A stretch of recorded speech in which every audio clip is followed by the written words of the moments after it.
Nagpaunlak ang karamihan ng mga senador sa imbitasyon ni Pangulong Ferdinand R. Marcos Jr. at First Lady Lisa Araneta Marcos para sa isang salo-salo. Tila naging daan din ito ni Senador Ronald Bato de la Rosa para makausap ang Pangulo hinggil sa ICC. Si Daniel Manalasta sa detalye.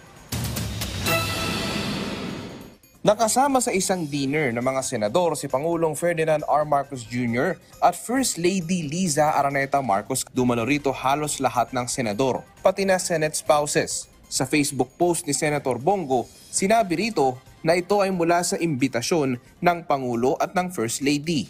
Sa group photo naman, kapansin-pansin na wala naman ang mga senador mula sa minorya. Pabirong sabi naman ni Senator Amy Marcos sa nangyari sa dinner, "Chikahan lang yon. Ang inapi-api doon si Senator Gatchalian. Wala, nagkabiruan lang."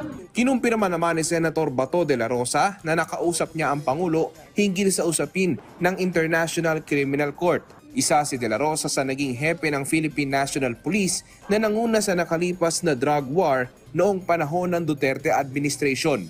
Si de la Rosa rin ay isa sa dinidiin sa investigasyon ng ICC. I'm not at liberty to reveal the details of our conversation dahil nga it is a privileged communication between us. Basta tingnan lang yung mukha ko, nakangisi. Basta nakangisi ako, nakasmile. I don't have to reveal the details. Basta happy ako, happy.